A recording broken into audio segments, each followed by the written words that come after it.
Assalamualaikum warahmatullahi wabarakatuh. Salam sejahtera untuk kita semua. Puji serta syukur atas nikmat yang Tuhan limpahkan sehingga kita dapat berkumpul dalam keadaan sehat.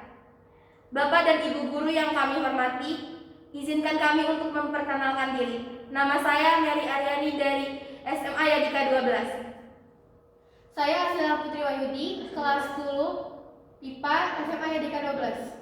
Saya Maisa Nazia Akbar, kelas 11 IPA dari SMA Yadika 12.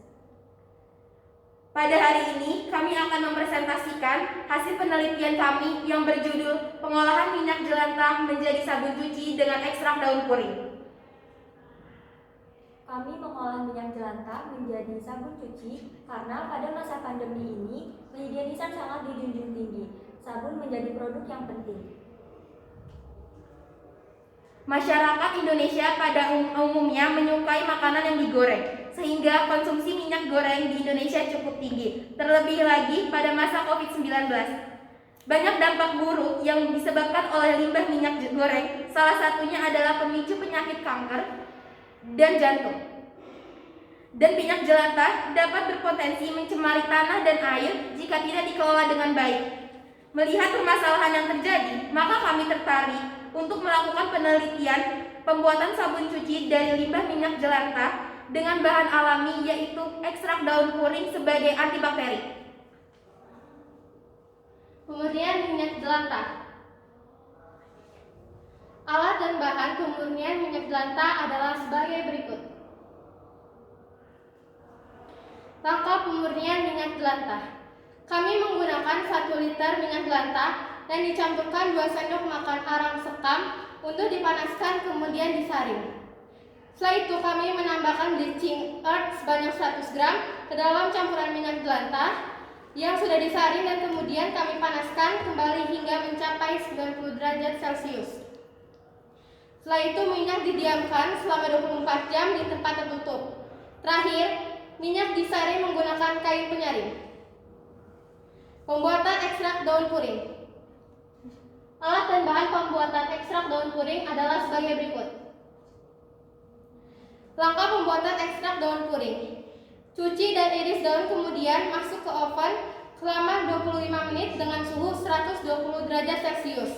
Setelah itu tumbuk daun hingga halus dan tambahkan 200 ml etanol 96%. Setelah itu tutup rapat wadah kaca dan didiamkan selama 72 jam. Setelah itu saring dan letakkan larutan ke dalam wadah anti panas, lalu kukus selama 2 jam hingga mengental. Maka ekstrak daun puring berhasil didapatkan. Pembuatan sabun. Alat dan pembuatan sabun adalah sebagai berikut. Langkah pembuatan sabun. Masukkan minyak jelantah sebanyak 150 ml dan masukkan larutan NaOH dengan konsentrasi sebanyak 132 ml. Kemudian aduk selama 2 menit dengan mixer. Setelah itu, masukkan gliserol sebanyak 90 ml dan diaduk selama 1 menit. Setelah itu, masukkan propylene glikol sebanyak 72 ml dan fragrance oil sebanyak 9 ml dan diaduk selama 1 menit hingga merata. Bagi adonan menjadi 6 bagian dengan berat sebesar 63,5 gram. Campur semua bagian dengan ekstrak daun puring. Kemudian diletakkan ke dalam cetakan sabun. Diamkan adonan selama 24 jam, lalu keluarkan sabun dari cetakan sabun. Terakhir, tunggu 2-4 minggu untuk menghilangkan pengaruh NaOH. Setelah melalui berbagai proses yang panjang, akhirnya kami melakukan hasil penelitian dari sabun yang telah kami buat. Yang pertama, kami melakukan uji organoleptik. Uji organoleptik adalah uji yang melibatkan indera manusia. Kami mengamati aroma, warna, dan juga bentuk dari sabun yang kami buat. Kami membagi sabun menjadi 6 dengan kadar ekstrak daun puring yang berbeda-beda. Aroma dari semua sabun mayoritas adalah dominan kopi karena kami menggunakan fragrance oil beraroma kopi. Kemudian karena kami menggunakan ekstrak daun puring, warna dari sabun semakin banyak kandungan ekstrak daun puring maka semakin hijau juga warnanya. Selanjutnya, kami melakukan juga uji pH pada sabun yang telah kami buat untuk memastikan jika pH telah mencapai yang seharusnya untuk pH sabun, yaitu 10 ataupun 11. Selanjutnya adalah kami melakukan uji pemakaian sabun. kami melakukan uji kesan sebelum pemakaian dan juga setelah pemakaian. Terakhir, untuk memastikan wujud dari sabun yang telah kami buat dengan kadar, kami melakukan uji kadar air yang datanya bisa dilihat pada tabel berikut. Ini adalah foto dokumentasi setelah sabun melalui proses pemanasan untuk uji kadar air.